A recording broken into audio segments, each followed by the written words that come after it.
Romans chapter 2.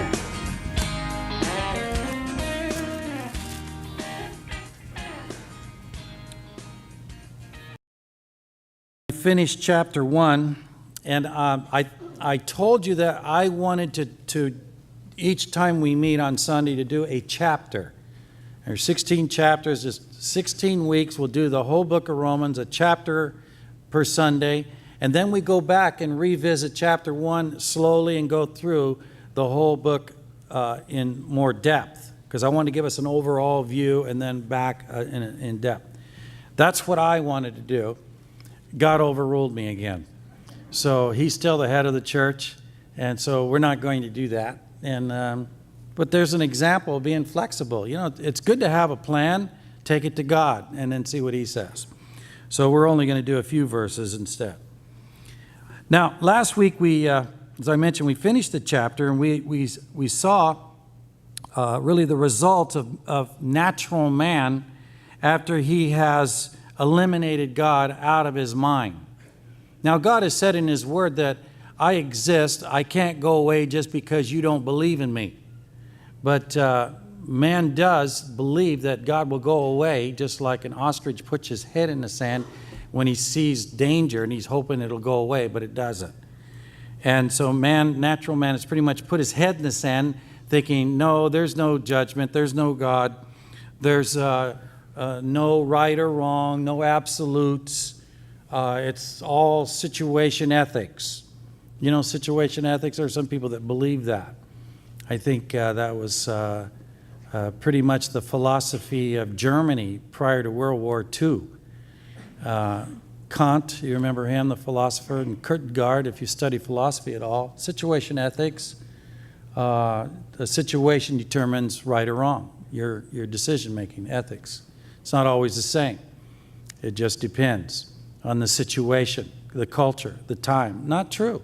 God says that things are right, things are wrong, things are good, things are bad, things are evil and good. There's a right and a wrong, there's darkness, there's light, there's truth, there's error, there's God and there's the devil. There's saints and there's ain'ts. That's it. And if you're an ain't, that means you're not a saint. A saint is a sanctified Christian. So if you're an ain't, you should be a saint. And you can be by believing in Jesus Christ. God bless you. Just kidding. But I'm not about what I said. So absolutes. Yeah, now I mentioned Germany because if we don't learn from history, you know, we're going to repeat it, someone said. It's true, isn't it?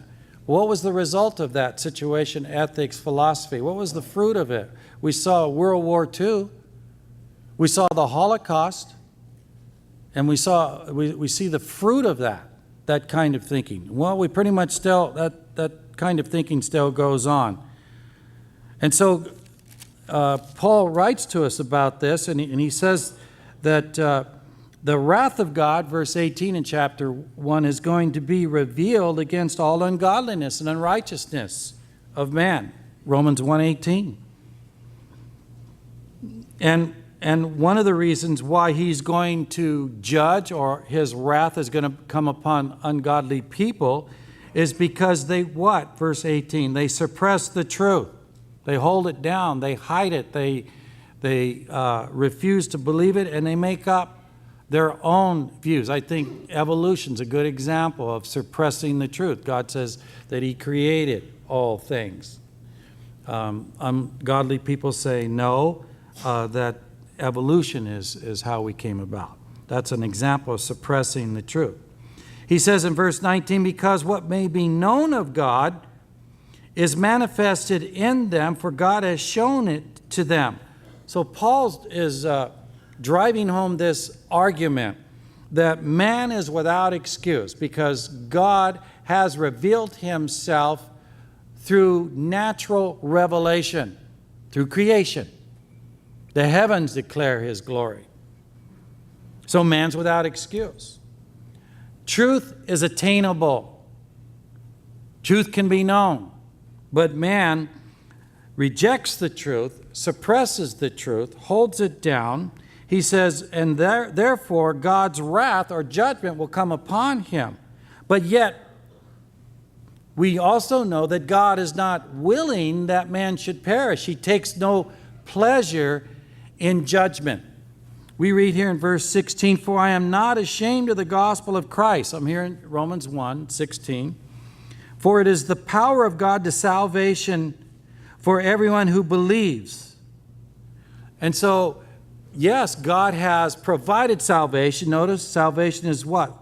It's from God, the power of God. It's not from man. Man can't save himself. Something we need to understand, the Bible is very clear about. Man is lost. He cannot save himself, even though he attempts to all of his religions and philosophies. They're all of Cain. They're bringing their own offerings and they'll be rejected. Salvation is of God through the power of God, as God breaks through the darkness that Satan has blinded the natural man, but yet man is still responsible for his decision because we were made in the image of God. We're the offspring of God. We're really have been given a birthright of salvation, but we got ripped off. Satan came in and deceived man, but man is still responsible for his rejecting of God, because God has made himself known to us, as he points out here, through natural revelation, creation, also through our conscience, because we were made in the image of God.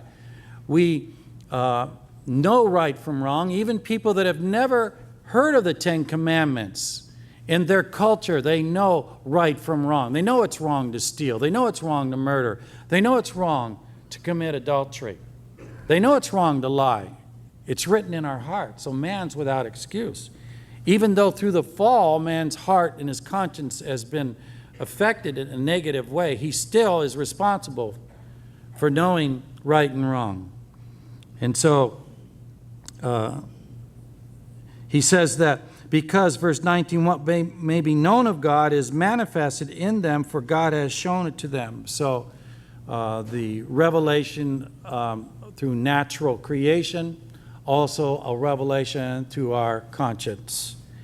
And he says, for verse 20, "For since the creation of the world, his invisible attributes." Now notice this. Remember Jesus said that God is a spirit, therefore invisible. So here again, we see how the Bible is very consistent. He says, speaking of God, his invisible attributes are seen. So since God is a spirit, all of his qualities are invisible to man. However, we do see his creation. Notice he says, are clearly seen as you look out into the universe, as you look about the world, as we look at our own bodies. We see God's creative hand being understood by the things that are made. So we can't see God because he's invisible, but we can see the things that he made. Now, for years they were trying to say the cell was simple, the simple cell. Now they know there's no such thing as a simple cell. It's got a motor in it. Who put the motor in the cell? You ever wonder about that? When you look at nature, like I look at insects. I'm not going to talk about my favorite insect, the bombardier beetle. But he is my favorite insect because he has no defense at all. He's a bug. He's a beetle. There's no help for a beetle. You know, they have no defense. But this guy, when he gets attacked, he bends over and he lets out some gas and he rubs his legs together and explodes. It's a bomb. And the guys run off. Now you got to give God some credit for that. So I think I'll make a bombardier beetle.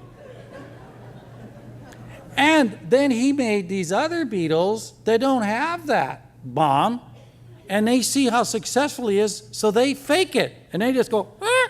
But there's no bomb there. They're fake bombardier beetles. But you ever see, like, sometimes you'll be hanging around, looking around, and you see ants, or maybe an ant by himself, and he just kind of runs, you go, hey, you lost. You know, where's that guy going? Now, can you imagine if you had a little black ant and you had to put a little brain in him, and what kind of tools would you use? And then how would you put a little brain together to tell that guy what to do, where to go, and all that? Well, anyway, okay, I'm going a little crazy. That's probably a little LSD there. But God is clearly seen by what he's made. And that's a good argument. See, God says to man, come, let us reason together. You and I. Even though your sins are red as crimson, they'll be white as snow. I can forgive you, but you've got to reason with me. You've got to acknowledge that I'm right about this thing. That you're a sinner, you can't save yourself, but I have provided salvation for you. It's through my Son. And if you'll just repent of your sinful life, I can forgive you and I can cleanse you of your sin, and I'll maintain my justice and be able to save you, because I'm a just God. I can't just let sin slide, and I've dealt with it. But you got your part too, man. You've got to acknowledge and agree with me that you are lost, helpless, sinful, and that I created you, and you have fallen from my standard of perfection, but I provided a way to bring you back. But man, no, I'm not going to do it. I'm not going to do it. I don't believe in you. I'm not going to bow my knee to somebody I can't see. And it's just the Bible. It's just print on ink on pages. And he comes up with all these ideas of why he shouldn't, but we know it's pride.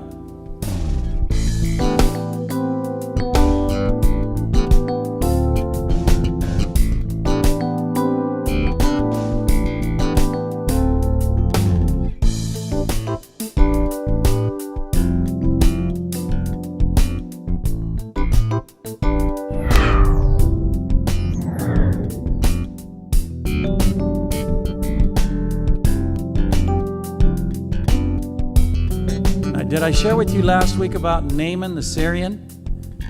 May have been second service. And he had leprosy, and he was a Syrian. He was a famous, very well-known soldier in Syria. And they were attacking northern Israel at the time. The kingdom was divided at that time. It was after Solomon and the kingdom of Israel and the southern kingdom of Judah. And this Syrian had captured an Israeli girl and brought her back, and she was a maid in his house. And Naaman was very successful, very powerful, but he had leprosy. Leprosy, by the way, is a type of sin. There's no cure for it. And so she said to him, there's a man in Israel, a prophet, he could heal you. And so, desperate because of his situation, he gets his army together, and he rides to Israel, and he comes to Elijah's house and has a servant go up and tell him that Naaman the Syrian is here, and he's got all of his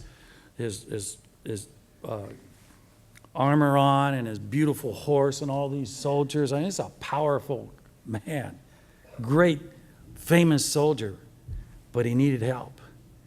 And Elijah sent his servant out and says, just go tell him to dunk 7 times in the Jordan River. He'll be okay. He'll be healed. So he went out and he told him, and Naaman was mad. He says, doesn't he know who I am? He sends a servant out here to talk to me. He says, I'm not going to do that. I got cleaner rivers in Syria than this muddy Jordan River. And he started to go back. And Naaman's servant came to him and said, hey, look, came all this way, why don't you do it?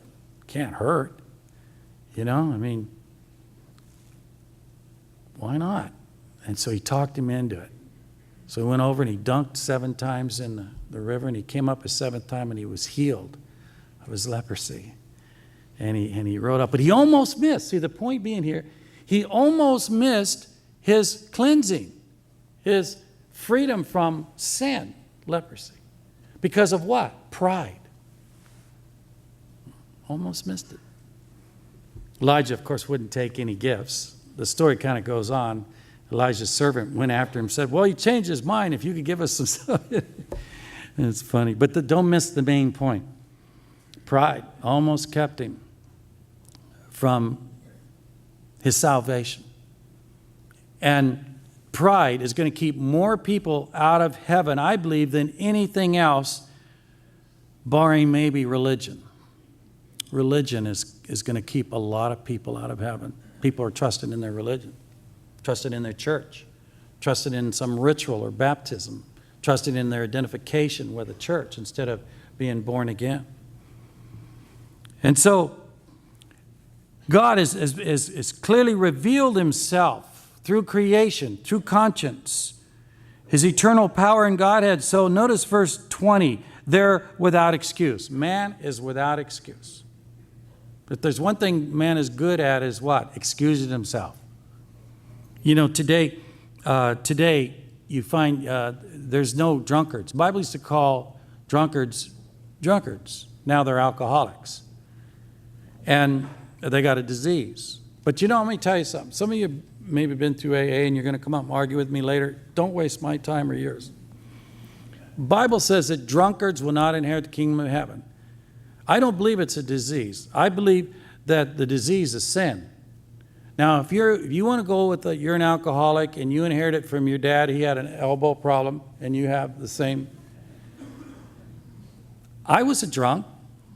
I was never an alcoholic. I drank for 10 years, pretty much every day. And when I became a Christian, I stopped. God gives you the power to stop. The Bible says drunkards will not inherit the kingdom of heaven. Now, if you've got a disease, then it's not your fault. And that's what people are looking for. I can remember watching television some time ago, and they had, of course, down in LA, and of course every major city has our homes where we house people and feed them, and they're necessary. You know, there's a lot of people that fall into hard times, particularly nowadays, and we need to support that. But what I take issue with, though, is we get this attitude about alcoholics, and so, you know, here's a drunk, and we immediately look at him, we're thinking it's not his fault, he's an alcoholic, he inherited it somehow, and we say, hey, John, so you're an alcoholic? Yeah. And I bet your parents didn't love you very much, right? You didn't get a lot of love in your house. Yeah, that's right. That's it, boy. Yeah, that's us. You see what I'm getting at? We look for excuses. We're all sinners. We're all tweaked. We can't save ourselves. But God will save us. It's the power of God. But we take part in it. We receive it or we reject it.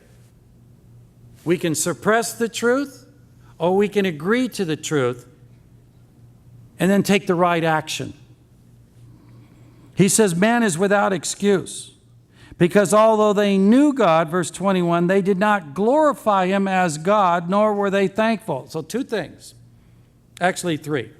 God's wrath is going to come upon the natural man. One, because he suppresses the truth. Truth is attainable, it's knowable. He suppresses it. Two, we read here, he does not glorify God, doesn't acknowledge God. And then three is he's not thankful. And we're to be thankful for what God has done for us. Every one of you has a testimony that's saved here. Out of being a drunk or a drug addict or maybe just being self-righteous. But he saved all of us. And we need to glorify him and be thankful and acknowledge him. Now, what we find here, though, is once you eliminate God out of your mind, he still exists. He can't stop existing because we've eliminated him out of our mind. But the inevitable consequences is that there's a downward fall from there. Once you've rejected God out of your mind, you suppress the truth, you don't glorify him as God, and you're not thankful, you're on a downward slide. And that's exactly what we read here. Next, we're going to find that you're going to profess verse 21, not thankful, but became futile in their thoughts. Futile in their thoughts. You begin to become have foolish ideas about life, and their foolish hearts were darkened. And then what happens? They profess themselves to be wise, and they become fools. And they seek to change the glory of an incorruptible God into some kind of image that they have created themselves. Usually, in my case, I created a God who was very pleased with my lifestyle. Isn't that funny how that worked out? He goes, "You're an okay guy, Ron. You don't do that much coke. You don't hurt people. You know, you don't get sloppy drunk. You get drunk, but you're not sloppy about it, and you have a job, and you're a pretty good guy. I'm sure you got a nice place in heaven."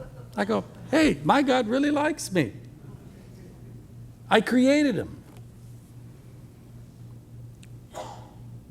So you see the downward fall. Therefore, we read that God gave them up to their uncleanness. And then we see the progression. Now they began to exchange the truth of God for a lie. And so now they get involved in what's going to happen when you don't have God as your ruler. God now is not your master, your Lord. Who's that leave? You. Now you're the master of your ship. You're the captain of your ship, and you're going to sink because you're not a good captain. And our flesh is not a good ruler of our life. But if you don't have God's Spirit ruling your life, your flesh will. And what happens is you get involved in all kinds of sexual sin. And he describes it here, all the way from fornication to adultery to homosexuality. That's what happens when you reject God. And he talks about it here. And he says, God gave them up. Okay, you don't want me? Then you can go ahead and rule your own life. But this will be the fruit of it. And then in verse 28, even as they did not like to retain God in their knowledge, God gave them over to what? A debased or deprived or reprobate mind. And they begin to do things that are shameful. You have some extreme cases, of course. Most people, for the most part, are involved in, non-believers are involved in moderate to light sin. But then you have heavy sinners as well. So it's just a matter of degrees, but man is sinful. You have some cases where when they talk about these pedophilers and they want to release these guys, and they're telling them, don't release me because I'll go look for a little boy, because they've been given over to a reprobate mind. And yet, you know, our liberal counselors, they think we can fix this guy. We can reprogram his brain, you know, and they don't see what the Bible has to say about this. And being filled with all unrighteousness, verse 29. And then he mentions the types of sin that they get involved in. And this is all because they suppress the truth and they reject God. And he says in chapter 2, therefore, this is because of all this. Whenever you get to a therefore, he's saying because of all of what I've just said. He says, you are inexcusable, O man, whoever you are, who judge, for in whatever you judge another, you condemn yourself. For you who judge, you practice the same thing. So now he kind of checks us a little bit. See, now, Christians, well, we don't practice this stuff. Well, Paul said in another gospel, Corinthians, he said, and you once were like this, but now God has set you free. Okay, well, maybe we don't practice these sins, but they're in our hearts. You've been watching Calvary Chapel Pacific Coast with Pastor Ron Wilkins. We are located at 6400 Westminster Boulevard in Westminster. Service times are 8:30 and 10:45 every Sunday morning and 7:30 p.m. on Wednesdays. You can also get more information at our website at ccpc.org. Thank you for watching Calvary Chapel Pacific Coast with Pastor Ron Wilkins.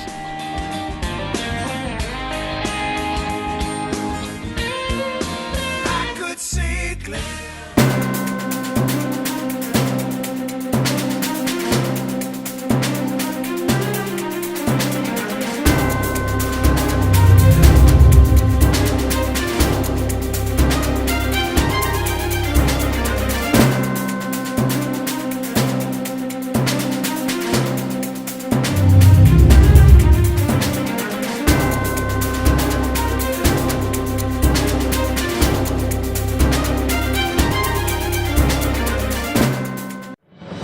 It's been said that if you were arrested today for being a Christian, would there be enough evidence to convict you? Last week in the Middle East, a woman was raped and murdered for carrying a Bible. In China, pastors are routinely imprisoned for decades simply for preaching the gospel. And in Africa, a child was butchered for simply saying her prayers before bedtime. In America, we sometimes make little effort to express our faith because few really care. Billy Graham once said, "The last generation asked, 'What is truth?' But today's generation asks, 'What's the point?'" Dictators fear Christianity because of its powerful influence. But in America, it often seems to have very little influence at all. The question is, who's influencing you?